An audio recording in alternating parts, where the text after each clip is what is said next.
Good afternoon, everyone. My name is Michael Pugh, and I'm the Head of Campaigns and Organising at the New Economics Foundation, and I'm your host this afternoon. A very warm welcome to our Labour Party conference event. Some of us are in Brighton, some of us are at home, and for the next hour and 15 minutes or so, we're online together to discuss how we move from universal credit to a living income. That's the theme of today's events. We meet, of course, in the context of this government just over a week away from implementing the biggest cut to social security since World War II, and as we enter a cost of living crisis. The campaign focus for many of us, I'm sure, has been rightly on securing the £20 uplift, and NEF has been supporting the Keep the Lifeline campaign, and it's going to crank up, I'm sure, over the next week or so as we head towards October the 6th.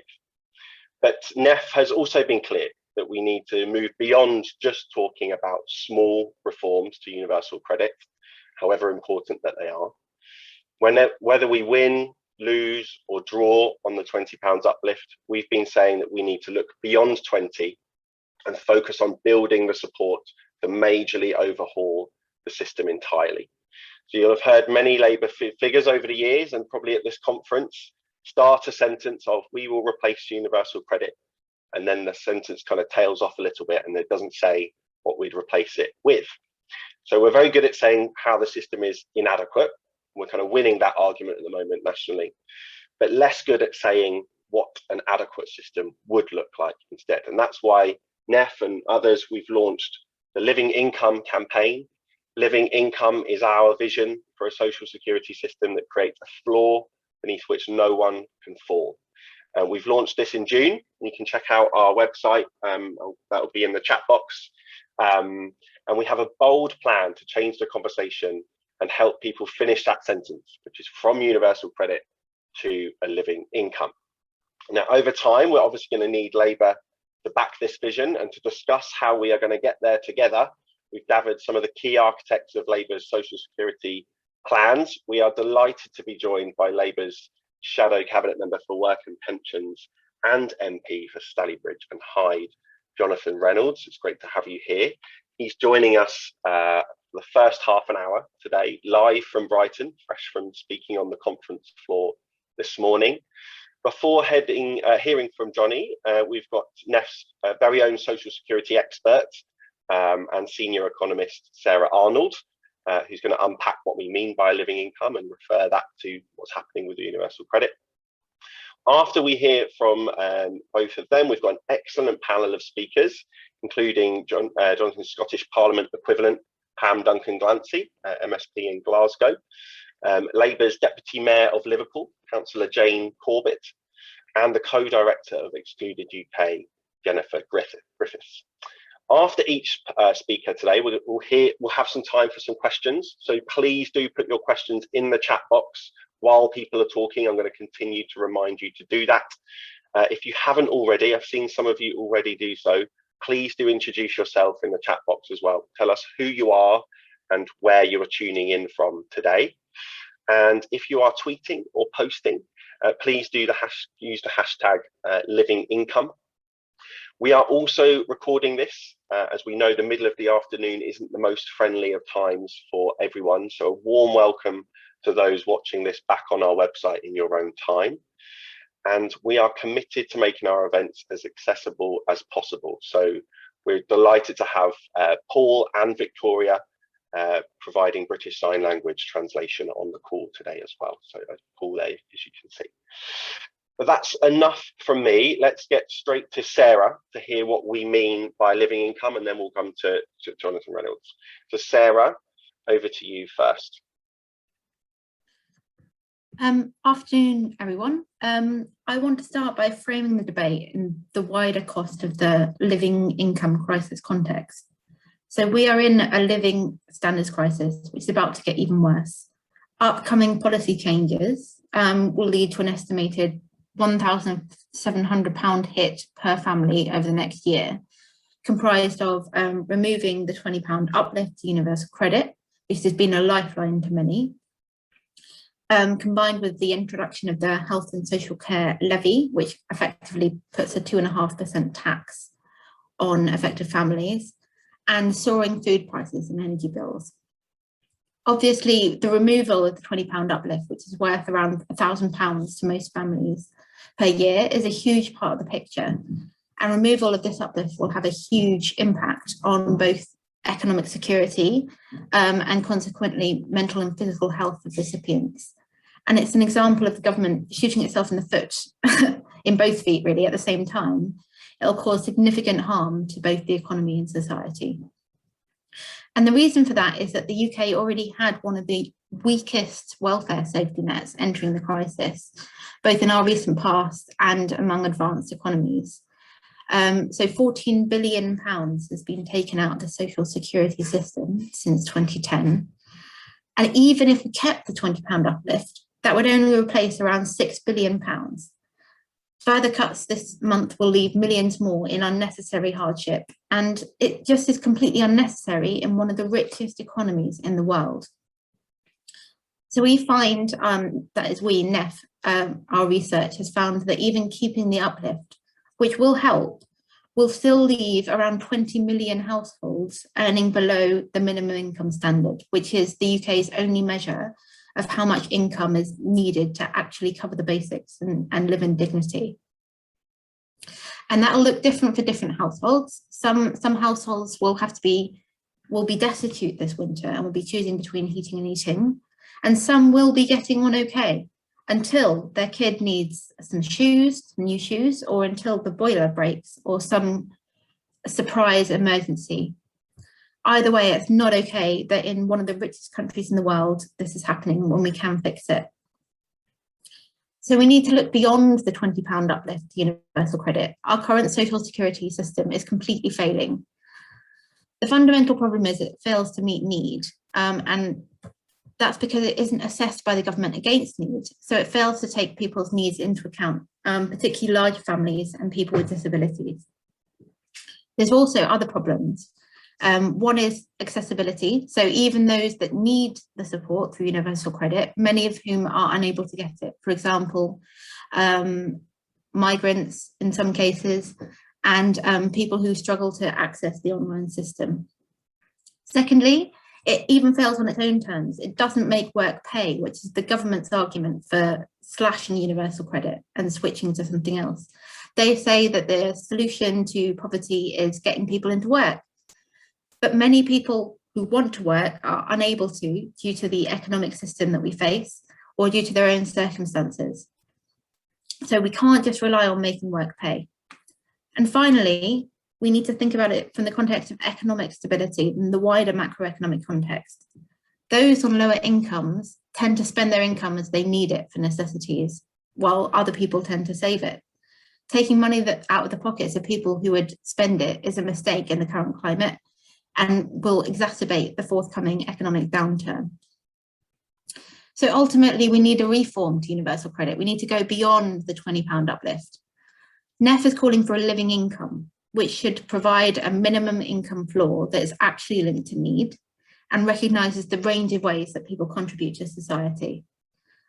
What we think that looks like is to make the current system more universal and more generous. We have a range of ideas, such as auto-enrolling people onto universal credit so that everyone who needs it gets it, reforming universal credit to remove the punitive elements where people don't get all that they need and to make it more generous, and to provide universal payments to everybody so that everybody is engaged in the welfare system.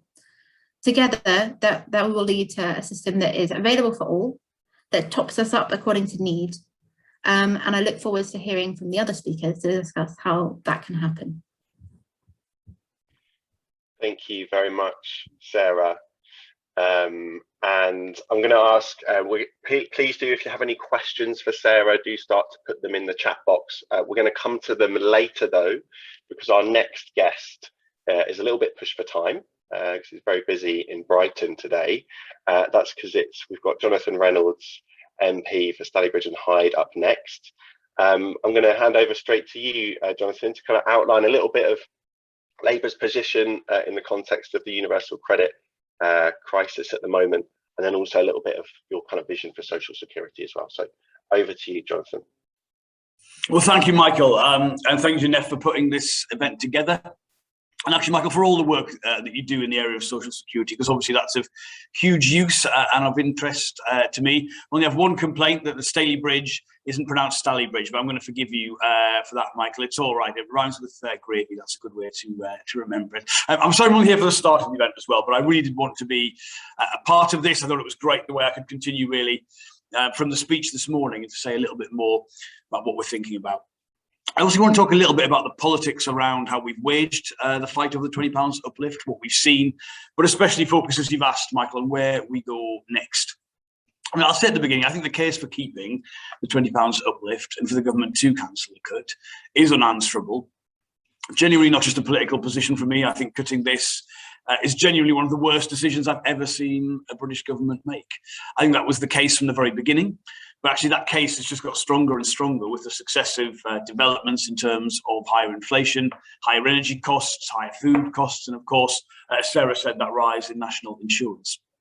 I'm grateful to all the people who will be listening to this who've supported the campaign. I want to say to you, we're not going to give up, even after the cut has happened. We will still use any opportunities in the Commons and especially the Lords to argue the point. But I have always said it's imperative that we make clear in this campaign that we understand that the core amount is not the only problem with universal credit. Fundamentally, we've not got a system that gives people the security they need, whether that's through the 5-week wait or the effect of the 2-child limit, how childcare is supported, and most of all, I've talked about the taper rate, which doesn't let people keep enough of the extra money they earn. So I do believe universal credit as it stands needs to be replaced, like you. Now, you might have seen the Prime Minister accuse me of wanting to abolish the entire welfare state because of that commitment. And then a few hours later, the Secretary of State, who I shadow, said we just want to rename it. Unsurprisingly, the truth is neither of those positions are true. And I'll say very clearly, the technology, the IT that sits behind this bit of the modern benefits system, by which I mean we have a system of real-time earning information, which was introduced as part of the universal credit rollout. I am more than satisfied that we can build a better system onto that existing platform. But I think the questions we've got to ask are things like, on childcare, do we think the current arrangements are working? You know, this country now effectively has 3 different childcare policies. It's got the universal credit system for low income households. It's got tax-free childcare for higher earners. And then you've got the entitlement to free hours. And the big problem with the universal credit element of that, as people will know, is of course that you get paid in arrears. And every parent knows you have to pay your childcare costs up front. So it doesn't work for a lot of those families. And then there are other things. The best example would be council tax benefit, where I think the question is really, why wasn't it included in the current universal credit system to begin with? Council tax debt is a massive issue in this country.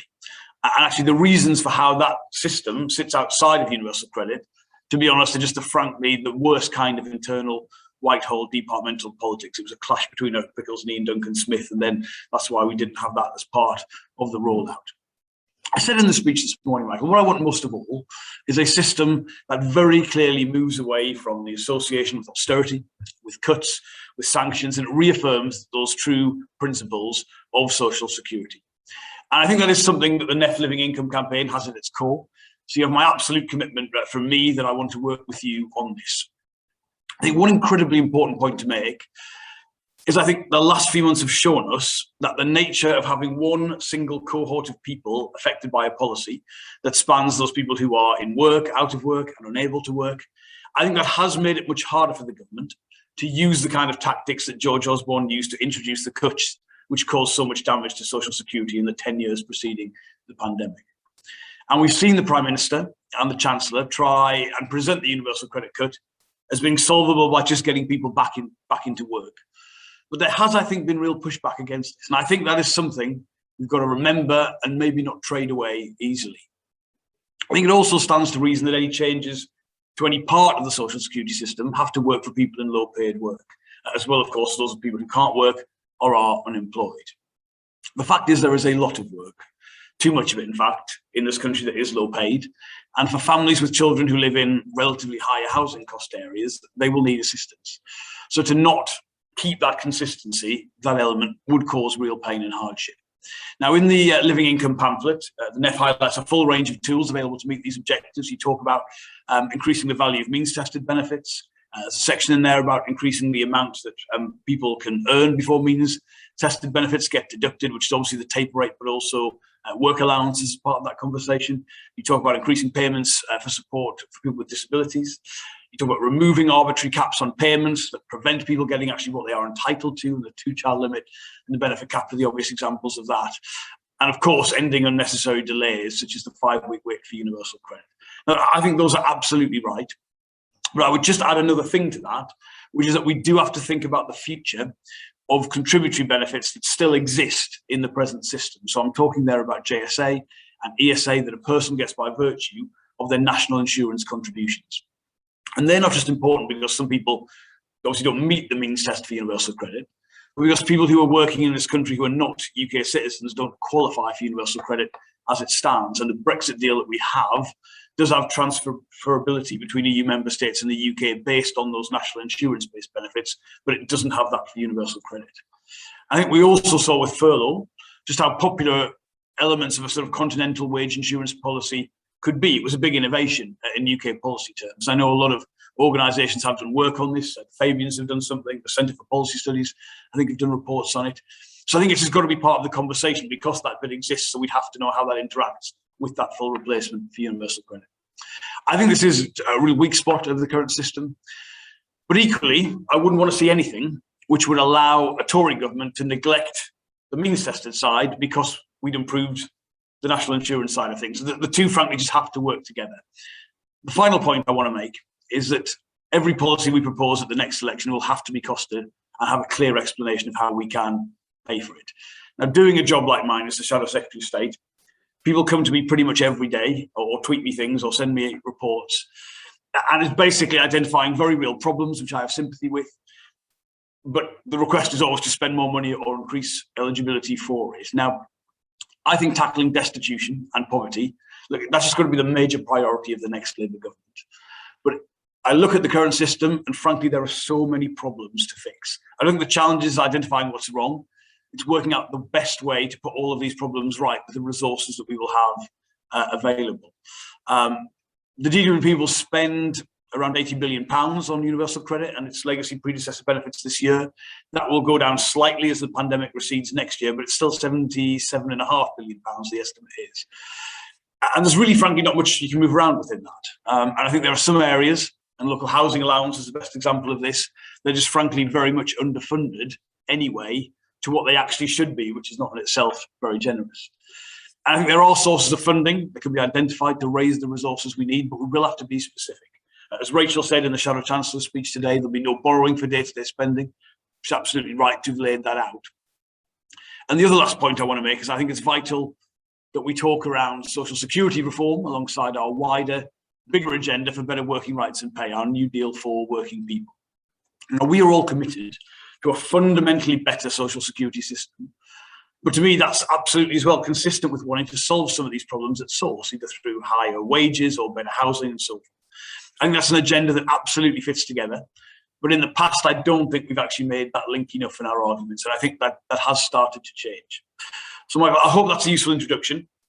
Most of all, what I want to see in this agenda, I see this agenda as being a positive one, a message of hope, a message of how we can have a better future, keeping the best of how we've come together in the pandemic for that post-pandemic world. And I'm, to be honest, really grateful for everyone in the party and the movement that shares that ambition. And I'm always looking to have a conversation like this about how we achieve that. So thank you very much. Looking forward to the rest of the event. Thank you so much, Jonathan. And yeah, we'll try and have that conversation with you for at least the next sort of eight minutes or so before you have to shoot off. We've had some great questions in the chat box. Keep them coming. And if Jonathan's not around to answer them, we can come to them from the rest of our panelists. It was great to hear you give your absolute commitment to work with us on the Living Income campaign. That was great to hear. As you said, it is absolutely a message of hope. You said you're not at the stage yet of laying out fully costed proposals this far out from a general election, which makes sense. But perhaps you could share a little bit about how you see the timeline of the kind of policy development that your party is making on social security moving forward over the next kind of months and years. When do you think you'll be able to come out and be clear about specifically what a Labour government would do differently on social security. Well, Michael, I could probably do it right now, but I've probably got to get some broader agreement from my colleagues to exactly deliver that. I do feel, I mean, you're right to say in the introduction, and I think it's a fair criticism that, you know, for several years before I took this job, this was broadly our policy, and we did have general elections where we didn't have a replacement mapped out for that. I do think we've come, you know, quite a long way in the sense of I've never seen before BBC Breakfast cover the taper rate and what it means for people in low paid work. And some of that, frankly, was my opposite number getting it so wrong. So you've got to sometimes jump on those opportunities. But I think we have mapped out some things that are actually very significant. And maybe if the rumours are true, we're pulling the government towards, for the first time, actually really potentially improving the system based on the political pressure that we have put on them. I've got a timescale in my head that we can start to really put some detail on this. You know, the point about the spending commitments, by the way, is just about, obviously, a lot of this depends on what the claim and count numbers are on the state of the labour market and what the annual upratings in the benefit system have been in the years preceding a general election. So I'm not playing the politics of it. I genuinely don't know what choices the government will make. I mean, you saw on local housing allowance, for instance, on the eve of the pandemic, people will know that under universal credit, local housing allowance is pegged to the 30th percentile in a local housing area. So in other words, if you think the 50th percentile would be the median point for rents in that area, it's aimed on supporting you based on relatively lower housing costs in that area. Now, they just didn't put the money in to maintain that value. So when they put a lot of money into it on the eve of the pandemic, it was only to get it back to where it should have been, if you see what I mean. It wasn't making it more generous. And then they've announced a freeze. So there is genuinely a lot to worry about in terms of how the government makes decisions and what they mean for us. But having really felt the pledge, Michael, on the taper rate and reducing that and reducing the space, I felt very positive about that, because the coverage that got, the first time I think really getting to a positive story for us in this area really came across to me. Originally, I wanted to say quite a few things in that speech, and I think actually getting the hit of laying those out is better. I'm afraid not everyone understands the current system as well as maybe everyone on this call does and dedicates their time to it. So it's going to be a timescale. It's a direction of travel towards that. I intend to keep pushing and doing and developing these bits of it. Some of it depends on our wider plans. I mean, obviously how childcare is supported depends on the education team, where they want to go on childcare. So you do infringe on a lot of departments in this job. But I can honestly say, when I lay out, priority for me, how will the next Labour government tackle destitution and poverty? There is huge support for that in the Shadow Cabinet, not just with colleagues in the Shadow Treasury team and the Leader's Office, but education, Wes Streeting's job in the Shadow Cabinet. There is real support for that. And I feel that very positively. And of course, we'll know after the spending review in October from the government what the financial envelope that they're putting forward is and how that will relate to the choices we get to make. Thanks, Jonathan. Another question, we've had a few comments in the chat box around, as there often so is with these events, around basic income or universal basic income. We even heard yesterday the Mayor of Greater Manchester, Andy Burnham, talking about it yesterday at conference. You've been on record in the past as being sort of interested in UBI. What are your views on it now? And could you see a version of universal payments playing a role in a reformed system? Yeah, thanks, Michael. I think I can reasonably say I'm the Labour MP probably most interested in these debates. I mean, of course, I'm interested in the whole field of this policy area. What I've always thought is really interesting about the UBI debate is basically how it interacts between the world of low paid work and the system. Obviously, you've got no taper rate, hypothetically, in a UBI system, and I think that is really interesting. I think people come to the debate because they want this system that perhaps is truer, like me, to the original principles of social security, rather than what we have at the minute, a very conditional, punitive system at times for people. And when I first wrote about this, I always said you've got to identify the two huge problems in a country like this, which is, first of all, disabled people's organisations quite rightly worry about UBI because they feel it would dilute the support for people with additional needs. And I think we have to listen to those groups. They've got real concerns about it. The other problem is, of course, in a country with housing costs as variable as the UK, how you would manage that. I mean, that's a problem for Beveridge himself, so let alone how you do it for a UBI system. That is unclear. I mean, if you took, obviously, the current money that's spent on universal credit and its legacy predecessors and divided by the population, it would be minuscule. I mean, I think we were like £10 or £11 a head if you on broad figures. even if you added disability benefits to that on top, it would still be tiny. So in real, genuine, like, could you take the current spending and deliver it? But obviously not. I mean, it just wouldn't be anywhere near sufficient, and nor would it be sufficient if you doubled it. So I don't think, as far as I understand, Andy didn't lay out an actual plan for UBI. He just expressed some interest in it last night. So I always say there'll always be, if you look at any social security system in the world, you've got elements that are universal, child benefit traditionally in the UK, elements which are means tested, so income support, and now universal credit in the UK, and wage insurance-based bits, broadly national insurance-based JSA and things like that, though that's not a particularly significant part of the system anymore. So you're trying to build a system out of these principles. I mean, there is no UBI plan on the shelf that you could implement in the UK that's in any way feasible. But I think, again, people do come to the conversation because they share the aims and aspirations that many of us have as to how to fundamentally give people the protection they need, make the country resilient for future,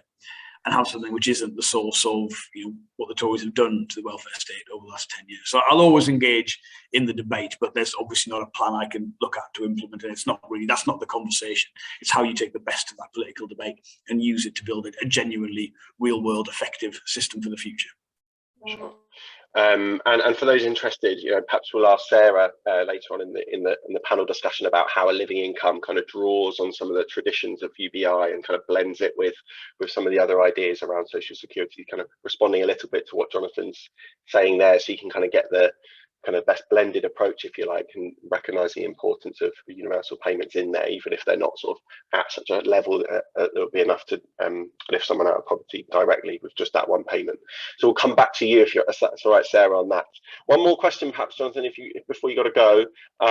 You mentioned obviously the focus at the moment being on cancel the cut.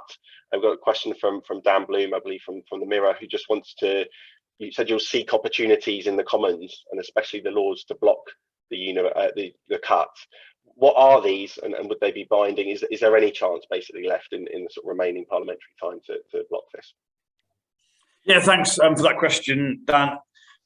Look, we have allies in this debate. I mean, people in the debate on the cancel the cut, some Conservative backbenchers accused us of accusing them of not understanding what this means. My point has always been they do understand what this means. It's just not a priority for them to stop doing it, basically. I think many Conservative ministers know full well what this cut will mean, and therefore there are other Conservatives or people across Parliament and other parties who really do oppose it.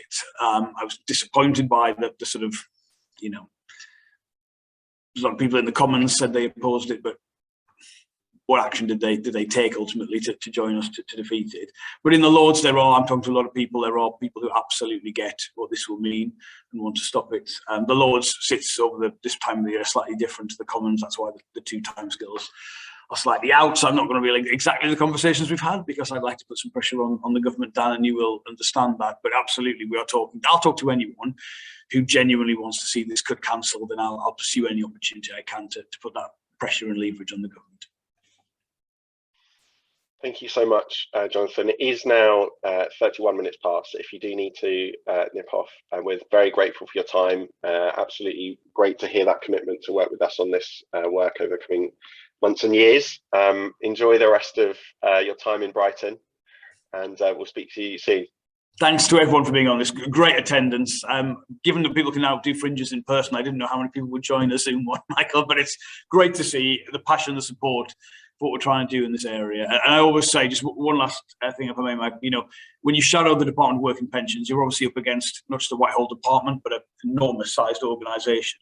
And the support and intelligence that I get from across the country from people who are welfare rights advisors, or they work for charities or think tanks, or you have experience of what is going on, job centre pluses, I really appreciate that network of support and intelligence that comes to me. So if you're someone with expertise in this area, we are definitely there to engage with, and any assistance you can give, it really is thoroughly appreciated. It levels the playing field a little bit with the government. That's been a big help in putting some of the pressure on them in recent times. So thanks again for that, and look forward to. I'll watch the rest of this session and then pick it up with you and Sarah and Michael.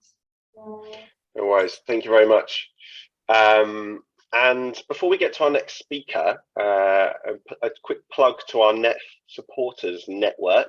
I just want to If the plan that Sarah has outlined sounds like something that you'd like to get behind, and I'm sure she's going to share more of it over the course of the rest of the meeting, you can join the supporters network from as little as £3 a month. Supporters donations help fund our work, including running events like this one and allowing us to plan further ahead in the future. If you are going to transform the social security system, then we are going to need to build a fighting campaign, training up activists across the UK and delivering hard-hitting content. So it's a huge task and we need your help. So if you are a Nef supporter on this call, then a massive thank you. You're seeing the work in action. And if not, then you can check out the link we are posting in the chat now. But we've got 45 minutes left of this event, even if Jonathan's left us, and we've got a great panel to discuss the issue and the campaign. First up, we're going to hear from Jennifer Griffiths. Jennifer is the co-director of Excluded UK. I don't think there's many organisations that have been so active in the last 18 months, emerging from almost scratch to make the case for the 3 million people excluded from the government support schemes over the pandemic. Their members are the living examples of the failure of the current system. And Jennifer is here to share some of those stories about her members, about the impact that Universal Credit has, and why she's a member of our Living Income Coalition. While Jennifer's speaking, please do put some more questions in the chat box. We'll come back to them and ask some of Jennifer afterwards. So, Jennifer, good to see you. Over to you. Hello, thank you for the introduction. You've decimated half of my speech already. But yeah, just a bit of background. My name is Jonathan Griffiths. I am the Director of Member Welfare for Excluded UK. Excluded UK is a grassroots, volunteer-run, not-for-profit organisation. We were established in May 2020 in response to the financial challenges faced by over 3 million individuals and businesses who were largely or entirely excluded from COVID-19 government financial support. There's so many categories of people who have been affected, including PAYE freelancers, ex-forces veterans who have a forces pension, those who've been denied furlough, limited company directors, new starters, sole traders, etc., etc. Most of whom have had no meaningful financial support, not even qualifying for universal credit. I've seen firsthand the true devastation of lives and livelihoods caused by the lack of parity in government financial support, and this includes the suicide of at least 25 of our members over the last 18 months that we know of. Sadly, there are likely to be many more that we don't know about. We've had hundreds of cries for help from those whose mental health has been decimated along with their livelihood. We're aware of incidents of antisocial behaviour, born of sheer desperation, relationship breakdowns, obviously suicide attempts, but not just by our members, but by their children too. One recent case that I was dealing with was a 9-year-old little boy who tried to overdose twice. In the absence of meaningful financial support from the government, our members have had to sell their homes, their cars, irreplaceable family heirlooms. Some have had to cash in their pensions or max out their credit cards, take on massive loans that they've no means of paying back. They just need to survive. There's a significant mental health impact as well as financial, and the recent announcements regarding taxes, national insurance contributions, increasing has happened at the same time as energy bills and food bills increasing too, which is sending our members into a panic spiral. And then the members are trying to access mental health support, which effectively means that the dog is chasing its own tail because the uplift in taxes is to support the NHS. On top of this, the removal of the £20 per week universal credit uplift couldn't come at a worse time. Obviously, we were aware that the government advised it was a temporary measure and was designed to help claimants through the pandemic, but even with the uplift, the amounts paid was just not enough to live on. I have written to the government asking them for a breakdown of how they work out universal credit. so that our members can work out in their budget where they're overspending.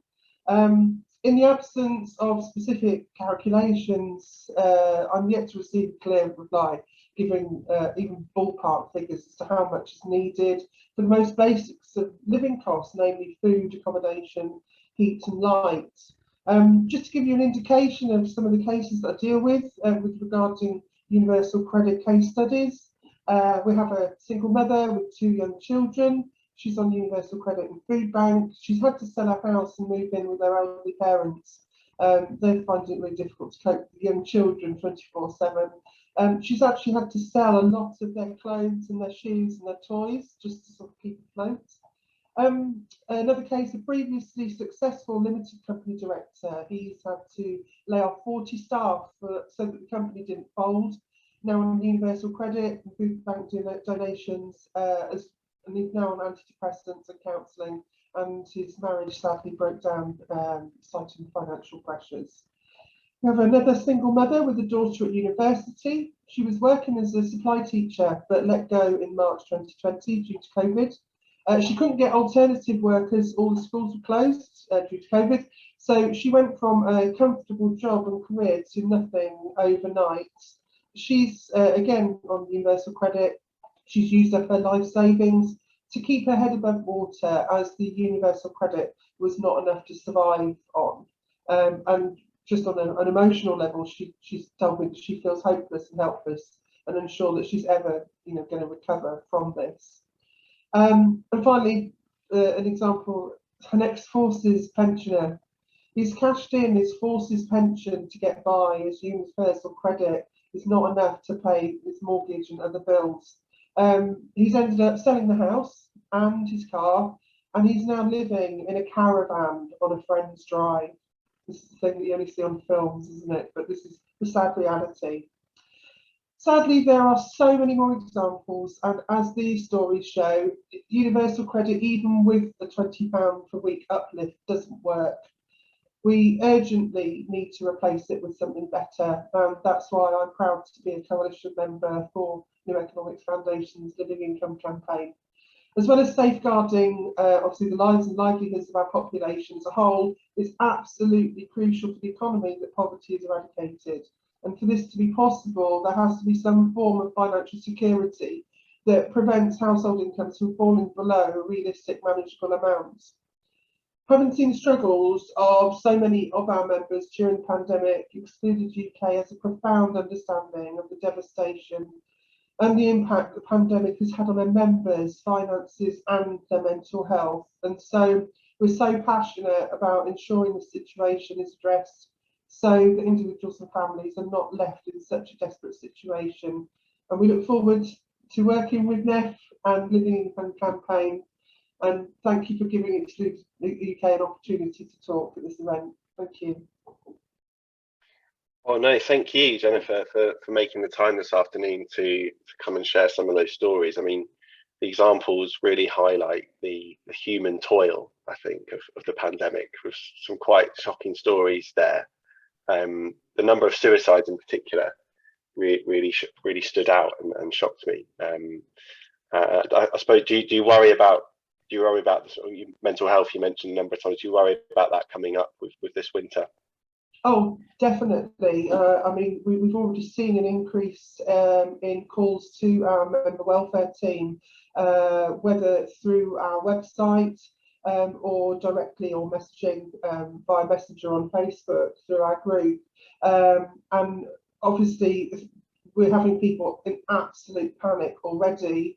The uplift removal hasn't even taken place yet, and they're saying, how on earth am I supposed to, cope on, £20 a week less? And I think that there's a certain amount of anger and frustration there as well, because the people that are making the decisions have no clue what the crucial element of £20 per week means to people that have nothing. But yeah, winter is looking really gloomy all round, unfortunately. Yeah. It really is. Keep there's lots of comments going on in the chat. Keep the questions coming. We had one in advance for you, Jennifer, actually, from Sophie, about obviously, what would be the biggest change to the social security system that you would like to see for your members? You've heard obviously Jonathan Reynolds talk about it. You've heard Labour saying that they would replace and change the system. What would you like to see a kind of Labour government do to change the social security system? The thing that we hear the most about is the amount of time it takes to process an application. If you've got like a 5-6 week lead time to make your first application, what are you supposed to do in the meantime? For some people, you can get like an emergency payment, but that's nowhere near covers the the expenses that it would take over 5 weeks. So yeah, definitely speeding up or making some sort of immediate payment pending the full benefit being processed, definitely. Yeah, and that immediacy of getting that payment straight away. I want to bring in Sarah Arnold, our expert at NEF, senior economist, just to kind of talk a little bit about the auto-enrolment the work that you're doing at the moment, which would directly address exactly what Jennifer's just explained there. Sure. Well, I think part of I guess the issue with the current system, well, there's many issues with the current system, but there's two major issues. One is that not everybody who needs it gets it, and one that it's not enough. But to address the not everybody who needs it gets it point, that's where I guess a lot of people who are very interested in UBI or universal basic income make their arguments that the fundamental idea around social security should be that everybody gets it. Because right now, if you have to apply for it, if you have to go through all these hoops to get it, it kind of creates this stigma, and it's really difficult to get hold of. And if you contrast that with our tax system, for example, which automatically just takes money out of your account when you earn over a certain amount, it's not immediately obvious why we don't have a social security system that does the opposite, that just tops you up when you need it. So one idea that we've been talking about at the New Economics Foundation, and that we'll be producing a report on very soon, that me and a former member of the Department of Work and Pensions, Tom Pollard, are writing on, is that rather than making people apply for universal credit, why not do the opposite? And instead just say anytime anyone's income falls below a certain amount, we just simply top them up to the amount that they need. And that would be one solution that could help with both the issues that not everyone who needs it gets it, and the amount that you get is not enough, or at least start to address that by kind of bringing more people into the system. Thank you, Sarah. And there'll be yours and Tom's paper coming out soon on auto-enrolment, which kind of directly speaks to that issue that Jennifer was talking about. Jennifer, there's probably going to be some time for some questions towards the end, so I'm going to pause us there. And I'm going to hopefully bring in our next speaker, who is unfortunately on a train as we speak from Brighton back up to Scotland. So our speaker has sent us a video instead. Her name is Pam Duncan-Glancy, and she is the Labour MSP in Glasgow, and is the shadow spokesperson on social security for Scottish Labour. She's spearheaded Labour's work on a minimum income guarantee, which they took into the last election in May, and she's going to share some reflections on their work up there on social security and on a living income. So hopefully, if the tech will work, we'll hear from Pam now. Here she is. Hi everyone, my name is Pam Duncan-Glancy and I'm a Glasgow Region MSP for Scottish Labour. I'm also Scottish Labour's spokesperson on social security and social justice, and I'm really delighted to be able to speak with you today. So sorry that I'm not there in person. I would love to be, but the Scottish Parliament sits during this period, so I need to be back in Parliament on the day that you're having this event. A minimum income guarantee and a living income is something that I've been so passionate about ever since I got in this job, but also ever since I have been involved in campaigning on disability equality and human rights, and also on anti-poverty measures. For us, for Scottish Labour, a minimum income is about making sure that social security is there for people when they need it. It's about making sure that work pays. So actually, it's part of a whole cross-government agenda that needs to work towards making sure everyone has enough money to live on. So that means making sure that we have the living wage at least, making sure that we use every lever available to us, particularly in Scotland as it relates to the public sector and also through procurement. But also across the UK, it's really important that work pays. And then, for people who are unable to work, we need a social security system that is there when you need it.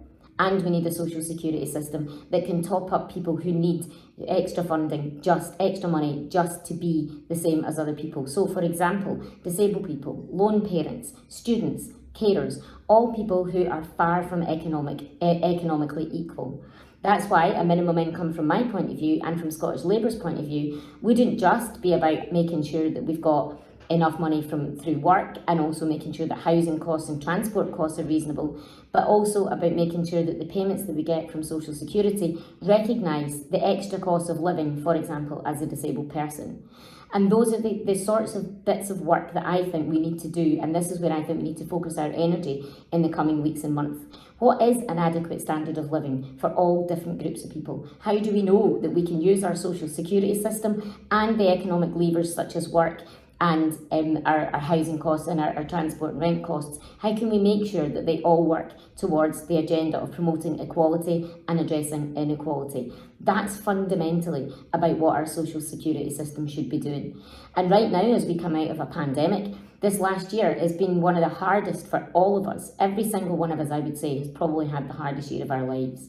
But one thing that we've all shared is that none of us have been able to get out and see family and friends the way we used to. None of us have been able to work the way we used to, or get on public transport, or go and attend hospital appointments even. All of the things that we've taken for granted in the past, we've been unable to do this year. But you know what? People who live in poverty, disabled people, carers, people who are most economically disadvantaged have had to live with this restriction for years. And so now that we've been able to see how hard it is for all of us, I think we have a unique opportunity, a unique moment in time where we can say, let's meet this moment. Let this moment be the time that we say we have to turn this around. We went into the pandemic with probably the worst social security system in decades. That's why the government had to do something with the £20 uplift to universal credit, which at time of recording, they still have said that they're going to pull back and cut. I really hope that by the time you watch this, they've changed their minds. I'm not 100% convinced that will be the case though. But that will be a devastating cut, back to the worst it's been since the post-war. And that's why even the current Chancellor recognised that social security had to change and topped it up with £20 for people on universal credit. But people on legacy benefits didn't get that £20. And so a lot of disabled people, for example, were left behind yet again, pushed further into economic inequality by an inadequate social security system that didn't meet their needs. That's why a minimum income guarantee and a living income, like the National Economics Forum have suggested, is essential. If we don't get it right now, then we face, I think, another decade of circumstances where disabled people, lone parents, carers, students face economic inequality and poverty on a scale that none of us can afford. Not just because of the human loss and human cost to society of not providing people with enough money to live on, but also because the economic cost to society. We need to harness the potential in every single one of us. And I fundamentally believe a national minimum income guarantee is exactly what that will do. So in Scotland, Scottish Labour went into the recent Scottish Parliament elections with a pledge to say that if we're elected, we will guarantee a minimum income for all people who live in Scotland, because we know that we need to have a floor through which no one will fall. So hopefully we can all coalesce around this agenda, and I have been working with colleagues across the UK in the Labour Party on the benches in Westminster as well as here in Scotland to make the case for a social security system across the UK that it restores dignity in people's life, that's based on human rights, that's automated where possible, and that provides extra income for people who are furthest from economic inequality. That's Scottish Labour's vision for a minimum income, and that's what I think we should be working towards. And I'm delighted that this event is going ahead, because I think we need to have real serious conversations about putting the meat on the bones of all of that. And so I hope that we can convince, I'll certainly do my bit in the Scottish Parliament, to convince as many people across the chamber here that we need to move quickly.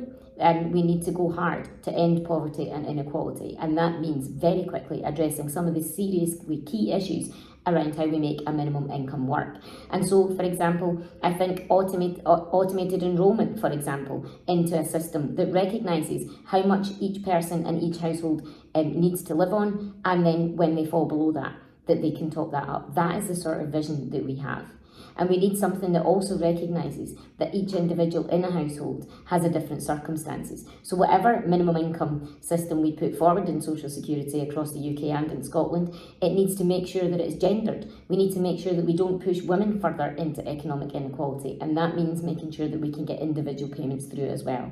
And I believe that the work that the NEF are doing on this is fundamental. Absolutely fundamental to how we get this right, and Scottish Labour stand ready to work with everyone who is happy to look to addressing poverty and inequality through a minimum income and a living income, because we believe that that is how we get our society functioning again. That is how we move from a system that has seen people destitute for decades, and that's how we move to a system that recognises that everybody has something to contribute, and that some people, it costs more to live as some people, for example, disabled people. And that's why the top up to something like a minimum income guarantee is so important.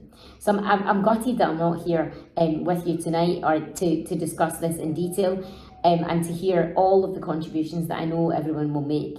But as I said earlier, Scottish Labour stand ready to work with everyone who is willing to put the work in to making sure that we can deliver a living income for everyone across these islands.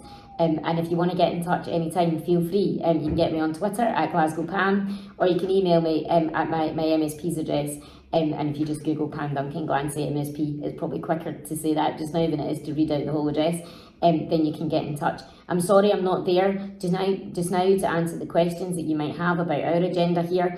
But anytime, any questions you do have, please get in touch. As I said earlier, you can get in touch on Twitter, or you can email me. My DMs are open. Please do get in touch. I'm keen to work with everybody to address poverty and inequality that is holding far too many people back in Scotland and across the UK. And I hope that the rest of this event goes great, and I look forward to hearing about how it went. Thanks very much for having me. Take care. Well, I think big thank you to Pam, although I spoke to her last week and she really was gutted that she wasn't going to be able to be here this afternoon and join us. But I think you'll agree some really interesting stuff there that Pam and her team up in Scotland are doing.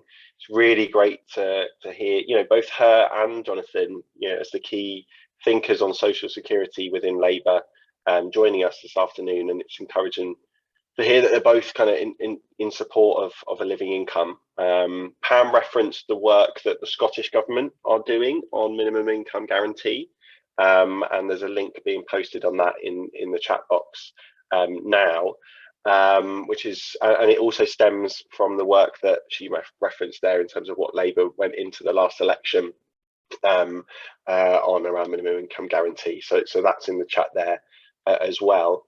And as is so often the case, it's Scotland who are leading the way in terms of progressive policy, and so we'll definitely be hearing more from Pam, and her contact details as well. I'm sure we can get in the chat box as well that she referenced there. We've got about 20 minutes left, so we're perfect on time.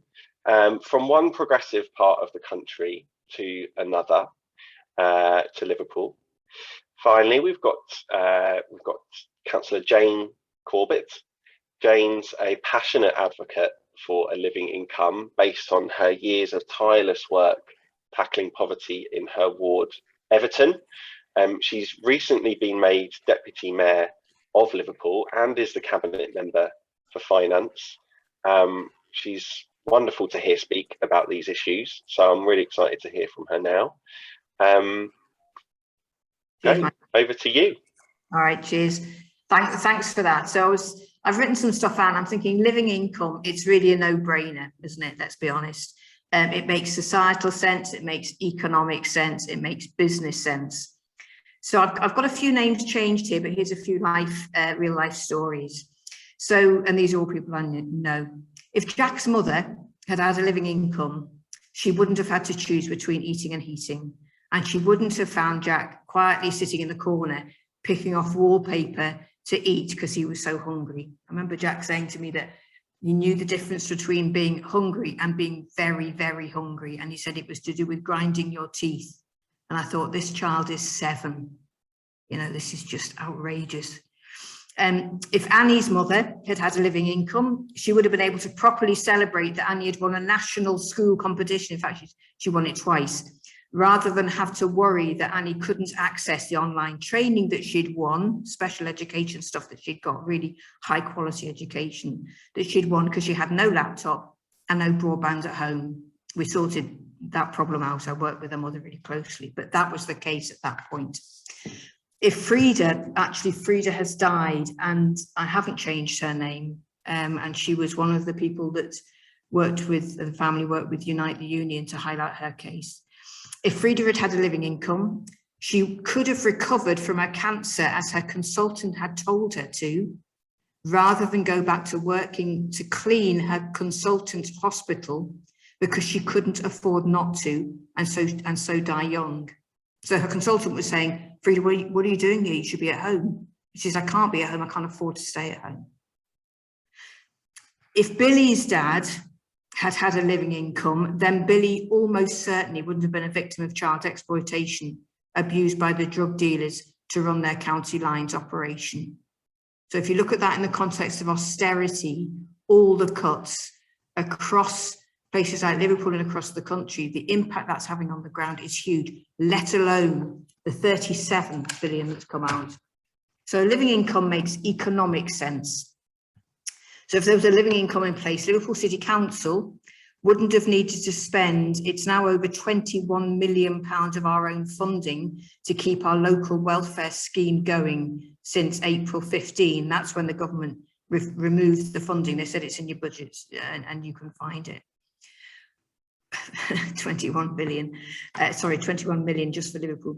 We wouldn't have had to top up the government's discretionary housing scheme with our own funding by about 5 million since 2015 to stop families being evicted because of the bedroom tax, because of the benefit cap, because of the local housing allowance shortage and the 2-child policy. That's let alone the council tax support that we give at the moment, 70 million a year. This is just to keep people so they've got their heads literally above water. We wouldn't now be between a rock and a hard place, now need to continue to fund, we need to continue to fund our local welfare scheme to safeguard our citizens, while also having to make cuts to our council budget, a budget already cut by the government by 63%.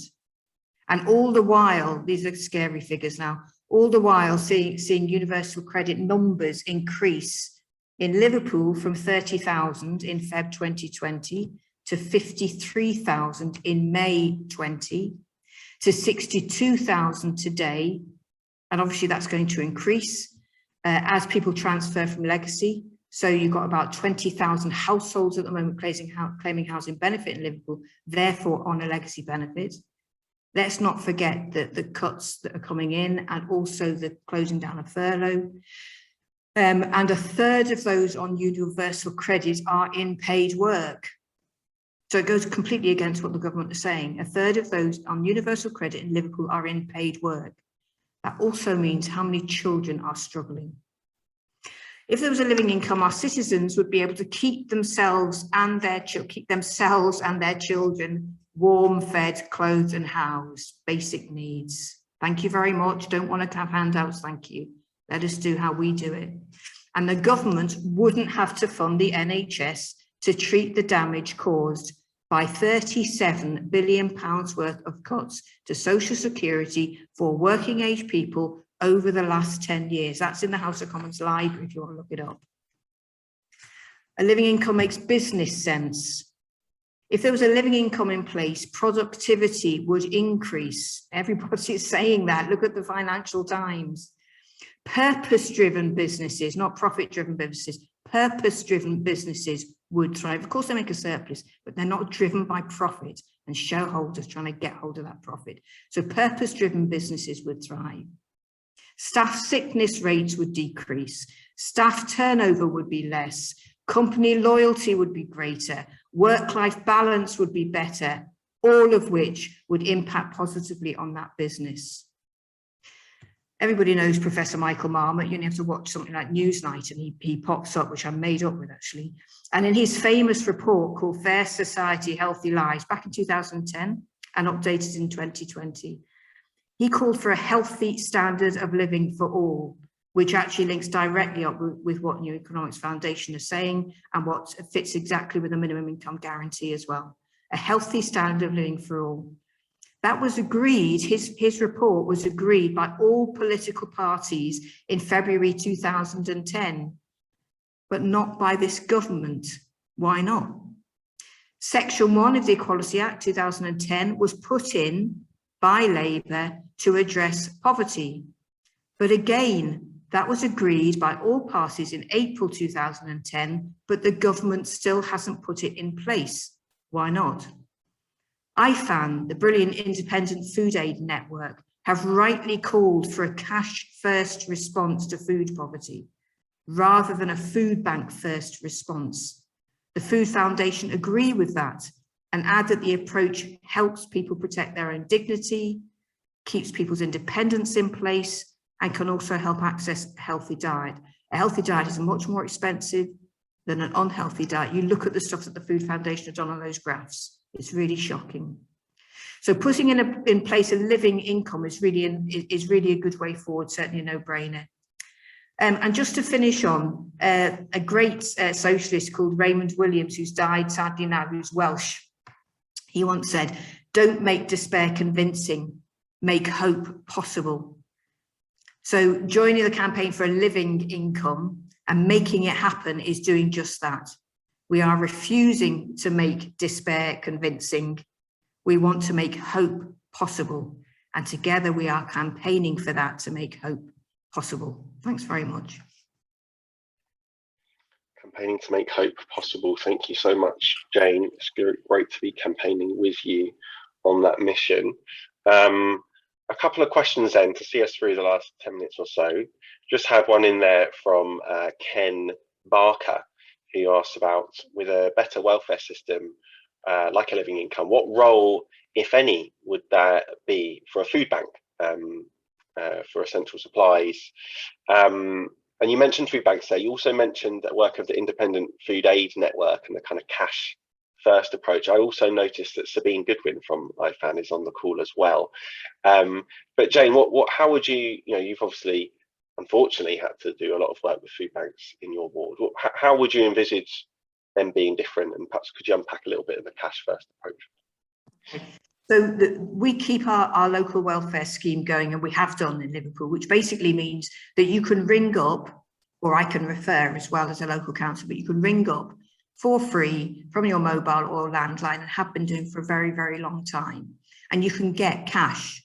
It comes out on either on your phone, and you can take it to your pay point, or you can get a printed off voucher, you can take it to your pay point. There's also a fuel poverty one. So there's a fuel voucher there. You can also get home needs award, which means that if your washing machine has broken down, or your freezer, or you're moving out from temporary accommodation into new accommodation, you haven't got anything, we give that out. All those white goods, we give the beds, we give the mattresses, we give the packs.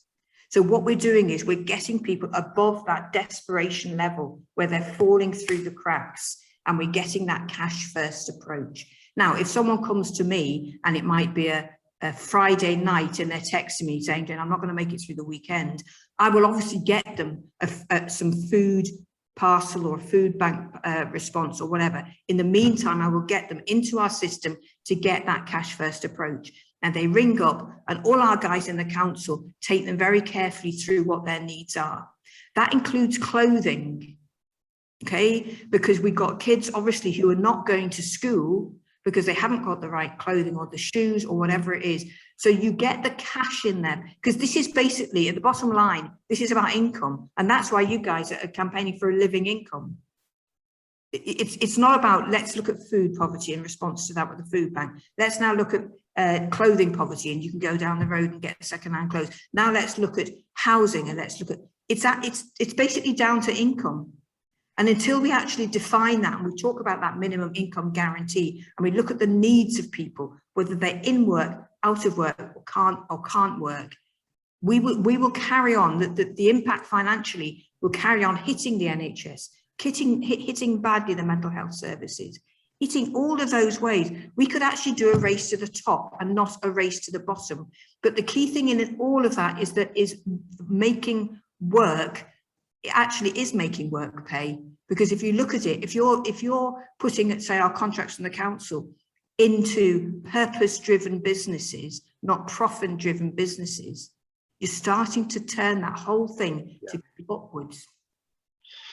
Thank you, Jane. A couple of comment in the chat from Mike Dixon. So you mentioned, according to the King's Fund, the sheer amount that the NHS spends, but most kind of diseases and illnesses and crime often do result from poverty and poor diet, and that's kind of actually very rarely do we hear about the costs that the government would save with something like a living income and social security, and that's exactly what you're referencing, Jane, in terms of the Michael Marmot report. I just, because Jennifer, you mentioned, if I can bring you in, Jennifer, you mentioned health as well, like Jane earlier on in your presentation, but I just wanted to ask specifically, you mentioned obviously the examples of the extreme examples of suicide and the challenges for people's mental health in that way, but I want to just unpack this a little bit more, because I don't think it's discussed enough. It's like what is the biggest what specifically about the current system is bad for people's mental health? Is it the amount, in terms of, you know, just the amount not being enough, or is it the sort of insecurity in which, you know, the not knowing what's coming in and if anything's coming in and when? Is this kind of insecurity thing, or the kind of adequacy of it? It may well be a bit of both, but be good to unpack that a little bit more. Yeah, I think for our particular organisation, obviously Excluded UK was only set up in May 2020 because of the gaps in support, and we did a recent survey in August, and under 19%, that's under a fifth of all respondents had ever accessed benefits before. So there's a shock factor. You've got people that have run big successful companies of hundreds of staff, and suddenly they're on universal credit, and it's just a complete disbelief of where they are. So it's the shock factor for a lot of people that they're actually in that position. But also, I think it's like a double shock, because they can't believe how people are treated by the system who are on universal credit. I've had conversations with people where they say that there's just absolutely no empathy whatsoever at our situation. And when we say, how do you expect me to heat my house or feed my child? There's no answer that comes back. It's just, look, this is the system, this is what we have to do. And it's just so robotic. There's no human element, or there's a lack of human element. Obviously, there are going to be some of the job advisors that are a bit more human than others, but because it's very scripted, how you deal with people, it is that shock. But as I say, for our organisation, under 19% had actually accessed universal credit before anyway. So it's different sort of sets of circumstances that I think that Jane was dealing with. Yeah, that's really interesting. I think that's important to point out, especially as we are talking about, and you know, like so Jamie and others in the chat box have referenced, you know, the cost of living crisis, and rightly so, given the focus on the £20 uplift and the kind of adequacy of the amount. But I think as well, it's those not talked about enough is the kind of the shock element, as you say, of just suddenly falling through and having like no safety net there. And I think it's really shocking that you sort of suicide cells, and that's disgusting that the media only actually sit up and take note when people start taking their own lives. Or I've been quoted quite a bit since the beginning of the year, where I was talking to a lady that had to eat dog food because it's the only thing that was left in her house. The only reason we found out about her was because she put a message in our group and said, please can somebody take my 4 dogs? I have no way of looking after them. I'm actually eating their dog food because that is all the food that we have left in the house. So immediately I got onto her, I was talking to her, I got onto a Zoom call with her straight away on Friday evening. Obviously being a Friday evening, that there were no food banks accessible. So we put some money straight into a bank account so that to tide her over until the Monday. And then I contacted her local council to help her out, and that made its way into the House of Parliament, where Echelon Bailey was saying, this woman's had to eat dog food, for goodness sake. And it's just such a shame that it has to be this shock tactic before people actually sit up and think, do you know what, the system's broken. You know, how can you leave people like this? But yeah, I get very emotional because I'm member welfare and I deal with the mental health side of it more than the economic side. Yeah, you must see the front end of this, and no, I just hearing you speak does make me worry about the kind of upcoming months. I just want to finish on one final question. It's something that Mike Hope actually wanted to ask Jonathan Reynolds earlier, but I'm going to put it to you, Jane, if that's okay. Obviously, we are at Labour Party conference, albeit virtually, this afternoon, and you know, what would you like to see the Labour front bench be doing in the coming months on this, Jane? You know, others have said they want to see Labour sort of go on the attack a little bit more, perhaps, about what they'd like to see. Just to finish up, what would you like to see Labour doing? So we don't know when we're going to next be in government, do we? We need an emergency policy now that we've pushed very, very hard for, and we're really focused on. And to be honest with you, this is it. But we need to tie it up with the housing issue and the housing crisis and the fuel crisis. But that's why we start on that living income. I can see the problem of trying to put policies out, lots of policies out now, because we're not in the position where we will be later on. But there are a series of ones that we need to put out now that says this is what we're about. I mean, people are crashing. It's going to get a lot worse. By the time we get to November, December, it's going to be horrendous. So actually what we should also be doing is, there was a very, very good campaign that a lot of us got behind, which was the emergency welfare funding. Put it into local authorities, put it in now. We've got to push harder though. We've got to say, right, okay, let's change the whole system. If you go back to when the Tories first brought this in, there was no cumulative impact assessment done at all. There were 22 changes to welfare reform in 2012. So we're not talking about, you know, £20 here for universal credit or whatever it is. 22 changes that took out the 37 billion. So to argue about putting 6 billion back in to keep the £20 in is just not good enough. And if I was in Johnny Reynolds' position, I'd come out storming. I would absolutely go for it. And I would pick up Marmot's quote about a healthy standard of living for all. And alongside that, fair employment and good work. You link the two together and you push and you push and you push and you don't give up. You get it everywhere. Get it into the FT. You know, yes, of course we can get it into the lovely papers that support Labour. Get it into the Financial Times. Show the impact. Show the impact in terms of on businesses, in terms of on the health centre services. Show it. Do the graphics. All the stuff that you guys are doing. I'm just made up with your campaign. And do it from the grassroots, because now, sadly, is the time when so many more people are suddenly in the situation where they are depending on social security and have never, ever had to in their lives. And they're saying, is this what it's really about? I'm not having it. Now, let's all pull together, because we can do this. We got a lovely phrase in Liverpool, which we did after our Fairness Commission, which was come together, with a big 2 in it, obviously, come together and underneath for a fairer future. And that's what it's about, really. Thank you, Jane, like the Beatles reference there. And thank you, everybody, for coming this afternoon. Especially a big thanks to our speakers, Jane, who you just heard from there, Jennifer Griffiths, Sarah Arnold. Earlier we had Pam Duncan-Glancy and Jonathan Reynolds speaking as well. So we've had a great panel of speakers. Honestly, a big thank you and shout out to Paul and Victoria, who have been our British Sign Language interpreters this afternoon. We have another event tomorrow, the New Economics Foundation, on another campaign that we are running called the Great Homes Upgrade, upgrading our homes to deliver a Green New Deal. It's been discussed quite a lot at Labour conference this week, so do check out that tomorrow. at a similar time. There's a link going into the chat there.